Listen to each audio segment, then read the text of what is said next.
We have time for maybe one more question from the audience and then a closing comment. Anyone else want to get one last? Oh, Tina, yeah.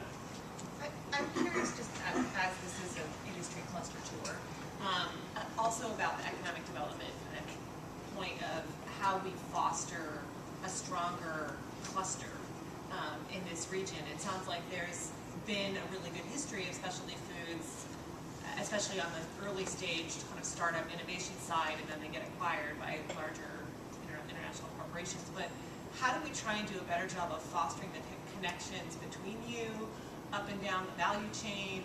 I like the idea of these locally sourcing peanuts, but like how do we try and really look at a bigger system, and what can economic development professionals do to help foster that?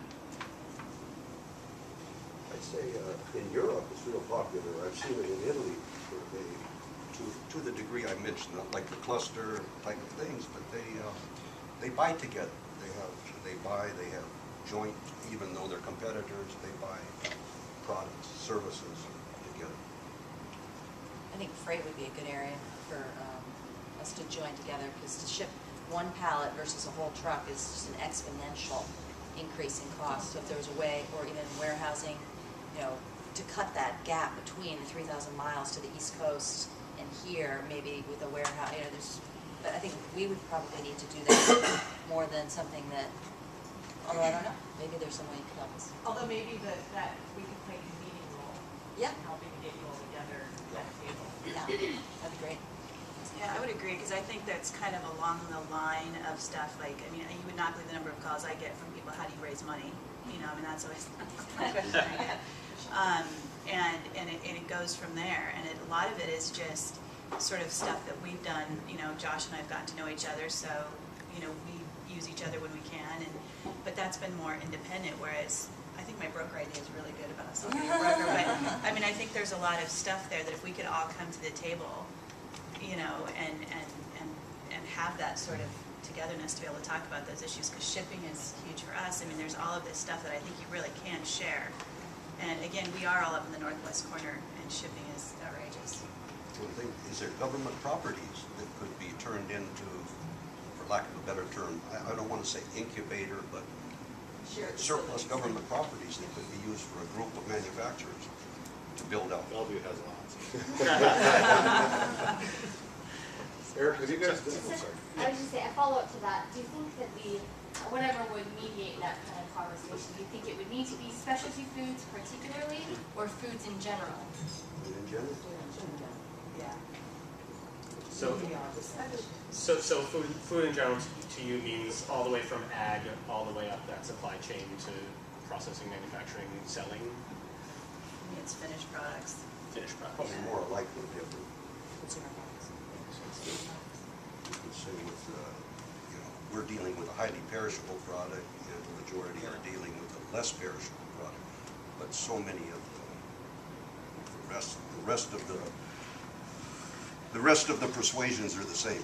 Well, I wonder though, some of the conversations around, egg production and the perishable side, it's been the direct marketing of vegetables and stuff that you're seeing through CSAs and trying to get them into corner grocery stores, and they're having similar transportation economic of driving into the city every day versus being on the farm, and so clustering of those type of refrigeration services, perishable, where they could bring in farmers market, corner stores, decentralize and distribute out, could Everybody be a similar. everybody wins. Less traffic, Right. less costs are reduced. Is anyone familiar with WUSADA?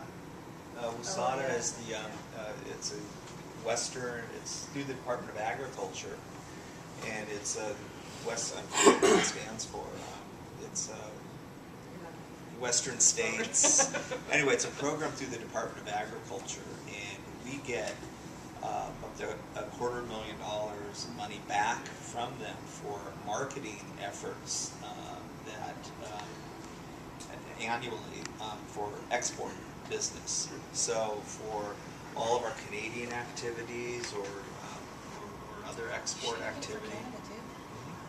So we get basically 50 cents in every dollar back. I mean, there's a lot of rules and regulations, but if you follow them, and it's, it's a little tricky at first, but you figure it out.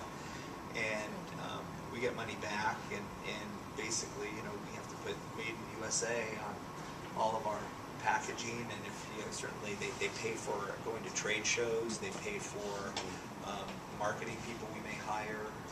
Are these the same abroad. people who paid for the cheese manufacturers to market with Domino's? You see that in the New York Times a couple days ago. Yeah. It's a whole Well, that's big probably a thing. different group. Yeah. But it's to it's to help the export. So, let me just follow up on that. How many of you sell internationally? 3 of you. Real quick, challenges, benefits, help, facilitation that you could use with that? Is it easy? Is it hard? I'll throw one thing at you. We'd love to do the Canadian market, but we think with the NAFTA, all of this would be finished, but there's a tariff on bringing chicken, $1 a pound to bring chicken products into Canada. There's a huge market we could tap in, if there's a tariff in place. It's really challenging, and I constantly tell because we get calls literally daily and emails from different countries, and I had to power into my VP of sales head over, don't do international, it's impossible. You have all the labeling requirements, and without really a really strong partner that knows those markets, it's really challenging. Canada's easy I for got us, someone but. for you though. She's in Seattle. Okay, there we go, so see, we're So. set. So. Yeah, So. there are definitely some export promotion people in this room who would love to help you with that, I'm sure, also. Were you going to say something, Josh, on that subject? Yeah. Well, I think this has just been incredible. We're so grateful for your time and your insights, and hopefully we can find a way to work together in the future. So please join me in thanking our panelists.